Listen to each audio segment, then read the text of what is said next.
কথা রাখ। তো এই হলো অবস্থা।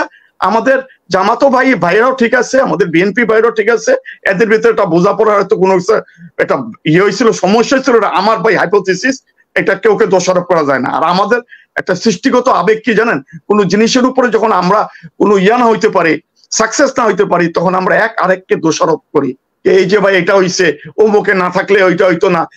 এটা মানুষের সৃষ্টিগত আবেগ, এটার ভিতরে কেউর কোনো নাই, দোষ নাই, বুঝলেন? এটা কোনো দোষের ব্যাপারও না কোনো। ইনশাআল্লাহ এই দেশ ঠিক হয়ে যাবে, এই সরকার টিকবে না, এই পেটি টিকতে পারে না, সেই যেই কাজ করছে। এই যে বক্তব্য শেষের যে অংশগুলা বললেন, সেই বিষয় নিয়ে এখন কথা বলবেন মুক্তিযোদ্ধা মোস্তফা কামাল। আমি একটা জিনিস বুঝছি, আপনি তো আরেকটা বুঝছেন। এটা এই কারণ হইতে পারে, জামাত বিএনপির ভিতরে আমি মনে করতেছি এরকম কোনো কিছু একটা হইছে। এটা কোনো রকমের কোনো ক্ল্যাশ না, কোনো রকমের কোনো ক্ল্যাশ না, এবং আমরা কোনো ক্ল্যাশ দেখি নাই। যখন জামাত বিএনপি ক্ষমতায় ছিল, মাশাআল্লাহ, ওই ডলারের কথা উঠছে ভাই, আমি বিএনপি করি না, আমি জামাত করি না, 50 টাকার রেটে ডলার 6 বছর চলছে। আমি চ্যালেঞ্জ করে বলতে পারি এই কথা, 50 টাকা কয়েক পয়সা ছিল। যখনই বাংলাদেশে টাকা পাঠানো হতো, তো টাকার দাম কি বাড়ছে? না ভাই, টাকার দাম তো বাড়ে নাই। এভাবে 5 থেকে 6 বছর চলছে। আর এখন ডলারের অবস্থা কি? আর এরপরে আসতেছে, অনেকে বলতেছে বাংলাদেশের লোকজন যে শেখ হাসিনা যদি আমরা ঢুকাইতো তাহলে 1 সপ্তাহের ভিতরে নিয়ে আসতো বাইর করে। অসম্ভব ব্যাপার ভাই। 75 কি করছিল? কিছু করতে পারছিল? 21 বছর বাইরে ছিল এই আওয়ামী লীগ। একটা জিনিস খেয়াল রাখবেন, একটা জিনিস যখন দানা বাইন্দা যায়, ওটাকে ভাঙা একটু কষ্ট হয়ে পড়ে। ওই 75 কিন্তু দানাটাকে ভাঙা দিছিল, বুঝছেন, 10 জন গান ফাইটারে। এখন শেখ হাসিনা আবার দানা বাঁধছে। এই দানা যদি ভাঙা যায় না, বুঝছেন, তাকে যদি ভিতরে ঢুকানো হয় 1 সপ্তাহ না, 1000 বছর কেউ বের করতে পারবে না। আমি বিএনপি করে অনেক বড়, বিএনপির বড় নেতা, কিছু বললে কি, আরে ভাই জামাইতা কথা কইেন না, এরা দেশটাকে শেষ করছে। আপনি কি কি আশা করে দিয়ে নামাজ কপাল ঠাকাইতে বুঝছেন, কপাল কালো হয়ে গেছে। এত বড় বড় দাড়ি, সুন্নতি দাড়ি, টুপি একটা পরে, ইমামা পরে, টুপি পরে না, ইমামা পরে, নাগরা জোতা পরে, বুঝছেন, সবসময় জুব্বা তো মাশাআল্লাহ বোধহয় 50টা আছে, একটার পর একটা। আপনি তাকে কি বলবেন? কোরআন কি বলতেছে? সে কি ইসলামে আছে? আমি কিন্তু কেউ নাম ধরে বলি নাই। সে কেউ যদি বলে একটুখানি যে কি কঠিন বিচার, শেষ finish, is out of the Islam until তওবা। আর যে বলতেছে, যা থেকে বলছে তোর আল্লাহর আইন প্রতিষ্ঠা করি, এটাই দূর ভাই, এগুলি দরকার নাই। হইলো ইসলাম, হইলো ইসলাম প্রতিষ্ঠিত হইছে। কেন মুসলমান মার খাইতেছে? মুসলমান কেন মার খাচ্ছে? চারিদিকে কেন মার খাইতেছে? মুসলমান জিতছিল 313 জন নিয়ে, সেই সৈয়দনা দাউদ, রাসূল সাল্লাল্লাহু আলাইহি ওয়াসাল্লাম 313 জন নিয়ে জিতছিল, ইমাম মেহেদী 313 জন নিয়ে জিতবে কেন? কারণ কি? ওই মুসলমানের সংখ্যা, ওইটা ইসলামের ফান্ডামেন্টাল জিনিস। আর ওটার থেকে যদি কেউ বাইরে যায়, তাহলে 999 জনের ভিতরে পড়বে। কোরআন বলতেছে, হাদিস বলতেছে, আমি বলতেছি না। ইনশাআল্লাহ আমার জীবনে যত রকমের এনার্জি আছে, লেখাপড়ার প্রতি যত ইন্টেলেকচুয়ালিটি আছে, আমার এই 67 বছর বয়সে, এর 80 থেকে 85% আমি কোরআন এবং হাদিসের পিছনে আমি করছি, কালচার করছি। 80 থেকে 85%। এবং এই মাত্র আমি মুক্তিযোদ্ধাকে একটা সেনাবাহিনীর স্যালুট দিলাম।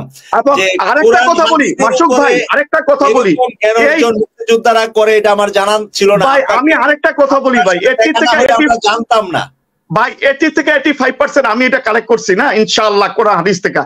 পৃথিবীর ভিতরে যত প্রবলেম আসতেছে না, আমি ওটার ভিতরে পড়তে চাই, ওটার ভিতরে সব পড়তেছে। আমার ওগুলি দেখতে হয় না, পড়তে হয় না, আমি দেখি ওটার ভিতরে সব পড়তেছে, ওই জ্ঞানের মধ্যে সব পড়তেছে। আল্লাহ তো এটা বলছে, এটা হচ্ছে, আরে আল্লাহ তো ওইটা বলছে, ওইটা হচ্ছে, তার তো এই হয়েছে, এই কারণে এই হয়েছে, সব উত্তর ওখান থেকে চলে যেতেছে।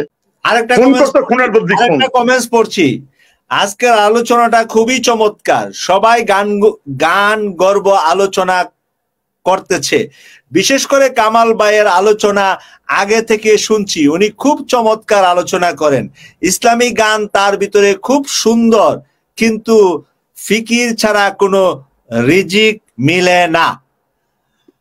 আরেকজনে লিখেছে মাশাআল্লাহ, আরেকজনে লিখেছে মোহাম্মদ কামাল স্যারকে ধন্যবাদ।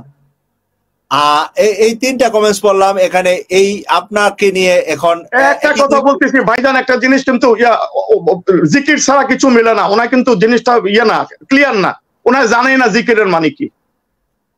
ওনাই জানেই না জিকিরের মানে কি। আল্লাহ কোরআনে বলতেছে, সূরা নাহলের ভিতরে বলতেছে, বুঝছেন, তুমি যেটা জানো না এটা বললো না, যেটা পারো না ওটা করো না। যারা জানে তাদেরকে জিজ্ঞেস করো, যারা জিকির করে তাদেরকে জিজ্ঞেস করো। জিকির কিন্তু চলে আসছে। জিকির তো এই যে কথা বলতেছি এটা কিন্তু একটা জিকির। জিকির মানে কি জানেন? জিকির মানে হইতেছে those who analysis with Quran and Sunnah is called zikr. যারা কোরআন এবং হাদিস নিয়ে গবেষণা করে, ওটা না চিন্তা করে, ওটাকেই জিকির বলা হয়। ভাই আমি কথাবার্তা সব জিকির থেকেই বলতেছি। আপনার তো জিনিসটা ক্লিয়ার হয়েছেন যে জিকির উপরের কথাটা আমাকে জিজ্ঞেস করছে। দর্শকরা যে প্রশ্ন করছে আজকে, প্রত্যেকটা প্রশ্নের উত্তর আমি কোরআনের আয়াত দিয়ে আমি দিয়ে দিতে পারবো ইনশাআল্লাহ। আলহামদুলিল্লাহ। আপনি জনগণকে কি বার্তা দিতে চান? এই দুইজন একজনই হতে পারে, কামাল সাহেবের বার্তার গুলির, হ্যাঁ বটম কি একই ব্যক্তি এই দুইটা কথা লিখেছে। এই দুইটা কথা 1 মিনিট আপনি বলে দিলে ভালো হবে। বটম লাইন হচ্ছে যে ভাই, হকের উপর প্রতিষ্ঠিত থাকা, এবং ওটার জন্য যদি জানও চলে যায়, জান চলে যাবে, এবং জান আপনার ওই সময় যাবে যখন আল্লাহ নির্ধারণ করে রাখছে। ওটার উপরে থাকলেও আপনি মরবেন, না থাকলেও আপনি মরবেন। তাই আমার হেজিটেশন কিসে? আমি ওটার উপরে থাকাই মরি, আমাকে শহীদ হিসাবে কাউন্ট করবে আল্লাহ তাআলা ইনশাআল্লাহ।